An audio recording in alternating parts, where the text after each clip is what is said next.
Perkenalkan,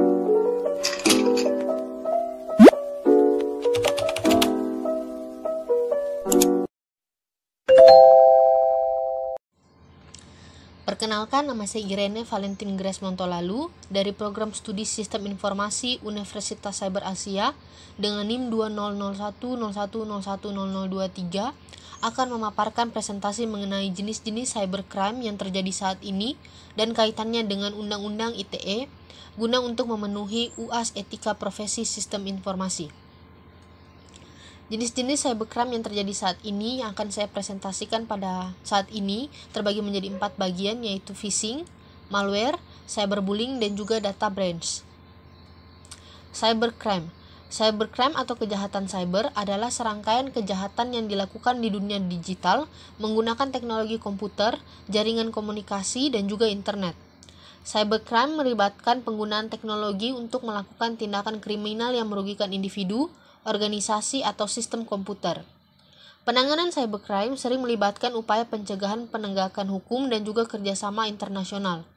Di Indonesia, Undang-Undang Informasi dan Transaksi Elektronik atau UU ITE digunakan sebagai dasar hukum untuk melawan kejahatan cyber dan menegakkan keamanan digital. 1. Phishing. Phishing adalah tindakan penipuan di mana penyerangan mencoba untuk memperoleh informasi pribadi seperti kata sandi, nomor kartu kredit, atau data keuangan dengan menyamar sebagai entitas terpercaya melalui email, pesan teks, dan juga situs web palsu. Penanganan pencegahannya yaitu 1. Mengedukasi penggunaan tentang teknik phishing dan cara mengidentifikasinya. 2. Memasang perlindungan anti-phishing pada browser dan juga email. 3. Menggunakan sistem autentikasi 2 faktor untuk menjaga keamanan akun. Dan juga 4. Melaporkan kasus phishing kepada pihak berwenang dan menindaklanjuti sesuai dengan UU ITE. Malware. Malware adalah perangkat lunak jahat yang dirancang untuk merusak, mengakses, atau mengambil ahli sistem komputer tanpa izin pengguna. Jenis malware termasuk virus, worm, trojan, ransomware, dan juga spyware. Penanggulangan dan pencegahannya yaitu 1. Menggunakan perangkat lunak keamanan mutakhir dan memperbarui secara teratur. 2. Menghindari mengklik tautan atau membuka lampiran dari sumber yang tidak dikenal atau mencurigakan. 3. Melakukan pemindahan virus secara rutin pada perangkat komputer dan memperbarui sistem operasi serta perangkat lunak dengan patch keamanan terbaru. 4. Melakukan backup data secara teratur dan menyimpannya di tempat yang aman. Cyberbullying. Cyberbullying adalah intimidasi, pelecehan, atau penggunaan komunikasi elektronik yang berulang dan agresif untuk merugikan, menyakiti, atau merendahkan seseorang. Penanggulangan dan pencegahannya 1. Mengedukasi penggunaan tentang etika digital dan dampak negatif dari cyberbullying. 2. Memperkuat hukum dan regulasi terkait untuk melindungi korban cyberbullying. 3. Mendorong penggunaan untuk melaporkan kasus cyberbullying kepada pihak berwenang dan platform media sosial yang relevan. Juga 4. Memastikan penegakan hukum yang efektif dan tindakan hukum sesuai dengan UU ITE dalam menangani kasus cyberbullying. Data breach. Data breach adalah kebocoran atau akses tanpa izin terhadap data sensitif seperti informasi pribadi, informasi keuangan, atau rahasia perusahaan oleh pihak yang tidak berwenang. Penanggulangan dan pencegahannya 1. Mengamankan data dengan enkripsi, pengaturan akses yang kuat, dan kebijakan keamanan yang ketat. 2. Melakukan audit keamanan secara teratur dan meningkatkan perlindungan keamanan sesuai dengan ancaman terbaru. 3.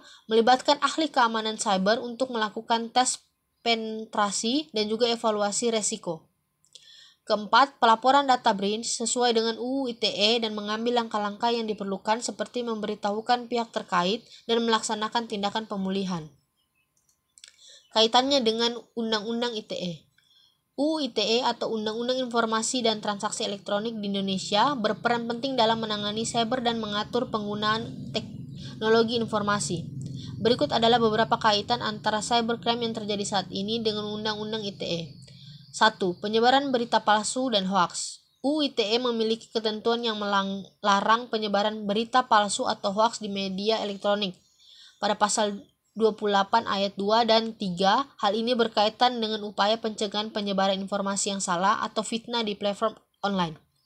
2. Penipuan dan pencurian identitas. UU ITE pasal 30 ayat 2 dan 3 melarang kegiatan penipuan dan penggunaan data pribadi orang lain secara ilegal.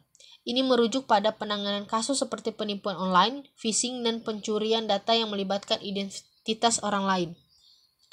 Ketiga, penghinaan dan pelecehan online. Undang-Undang ITE pasal 27 ayat 3 dan pasal 45B juga mengatur larangan terhadap penghinaan, pencemaran nama baik, dan pelecehan secara online. Ini berperan dalam penanganan kasus-kasus seperti cyberbullying atau penghinaan melalui media sosial. 4. Serangan malware atau hacking. Undang-Undang ITE pasal 31 melarang penggunaan perangkat lunak jahat atau malware dan kegiatan hacking yang dapat merusak sistem komputer atau mencuri data. Ini berkaitan dengan tindakan-tindakan seperti serangan ransomware atau peretasan sistem yang merugikan individu atau organisasi. Melalui Undang-Undang ITE, pemerintahan dan aparat penegakan hukum melalui landasan hukum dalam menangani cybercrime di Indonesia. Dengan menggunakan undang-undang ini, pihak berwenang dapat melakukan penyelidikan dan penindakan dan memberikan sanksi kepada pelaku kejahatan cyber.